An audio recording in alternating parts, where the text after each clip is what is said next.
Hey guys, welcome back to another video. Luke chapter 5 today. I'm Easton. I'm Luke. And so let's get started. So Luke chapter 5, there's a lot to cover here. So first we have, here's the first story. So we have Jesus, he's standing by the lake and he's preaching to a lot of people. And so two fishermen come up on their boat and they were like washing their nets. They just got done. No fish, nothing. They were out there for a long time. They caught nothing. So Jesus gets into one of the boats and stands on the seat. And then he starts preaching from the boat. So after this, he asks the people, the two fishermen who just got done, he says, "Here, put a little out to shore." And then he sat down and kept teaching from the boat. And so then when he finished speaking, one of these fishermen's name is Simon. So he says to Simon, "Put out into deep water and let down the nets for a catch." So he's telling them, all right, now let's let out these nets for a catch. But then Simon is like, "But we've worked so hard already all day, all night, and we caught nothing. So why would we catch something right now?" And but then Simon just goes, "But all right, if you tell me to, I will." So he lets down the nets, and as soon as he does, he can just tell a huge amount of fish just comes into the net, and they actually need help from other people bringing this net back into their little boat. And there's just so many fish, probably more than they've seen in the past a long time. And so whenever it refers to him as Peter and Simon Peter. So it says when he saw this, he fell at Jesus' knees and said, "Go away from me, Lord, I am a sinful man." So he's recognizing his sin and realizing he goes like, "Go away from me, Lord, for like I'm a sinful man. I don't deserve you." And then so all these people are just like amazed at all this whole amount of fish that they just caught. And then so Jesus says to Simon, "Don't be afraid. From now on, you will fish for people." So they pulled their boats up onto the shore. They left everything. They left literally everything, and they followed Jesus. That's an amazing story in itself. And these followers end up becoming one of Jesus's 12 disciples, which is really cool how he gets them.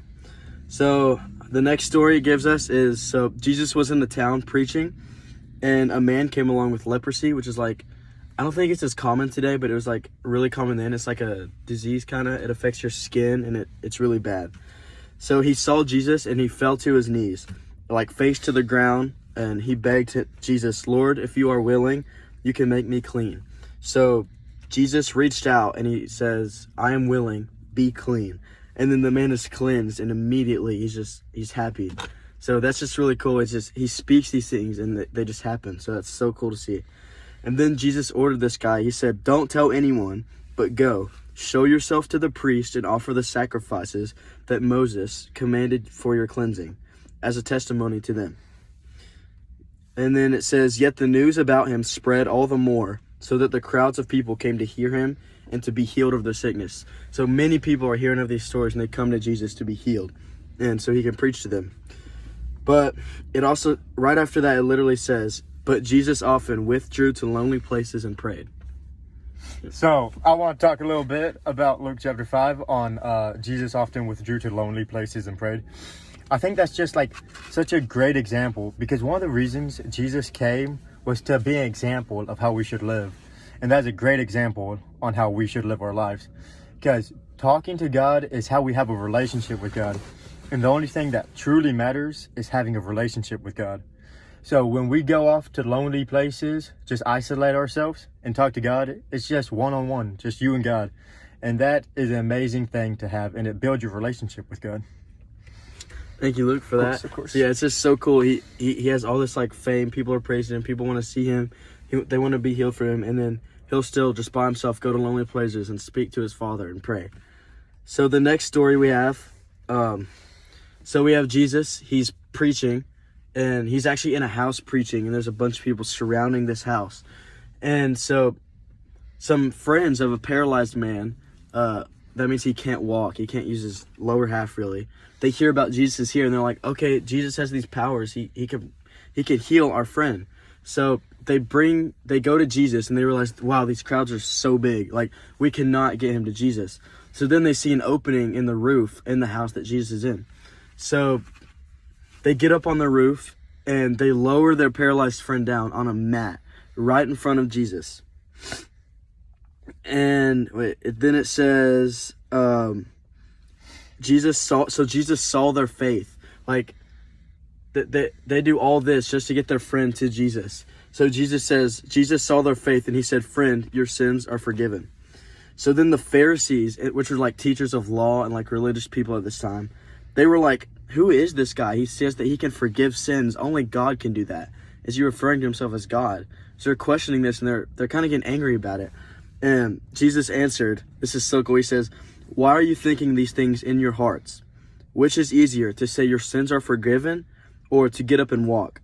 But I want you to know that the Son of Man," speaking of him, he's speaking of himself there, "has authority on earth to forgive sins." That is an amazing line right there. So then he says to the paralyzed man, "I tell you, get up, take your mat, and go home."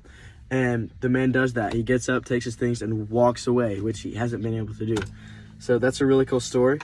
Our next story is like literally right after this. Jesus went out and he saw a tax collector, which is in his booth, which tax collectors are like really hated at this time because they're collecting taxes. Obviously, no one like wants to give him the money, and Sending a lot of people in debt and just making them poor. And it's like, yeah, tax collectors had to be in these guarded booths because they were really hated. they had to be protected by a Roman soldier, and so anyway, Jesus literally just goes up to his booth and says, "Follow me." And so the tax collector got up and he leaves everything and follows Jesus. And then, so the next story is actually, did you want to speak about this one? Yeah, I got you. So in this story, in this story, it says, sorry, scroll back to the top. Can you make the friend, so they say to him, "John's disciples often fast and pray, and so do the disciples of the Pharisees, but yours go on eating and drinking." Jesus answered, "Can you make the friends of the bridegroom fast while he is with them? But the time will come when the bridegroom will be taken from them. In those days they will fast." What this is saying is that Jesus, in this example, is the bridegroom. You're supposed to fast, but except Jesus is there at the time, they're not supposed to be fasting.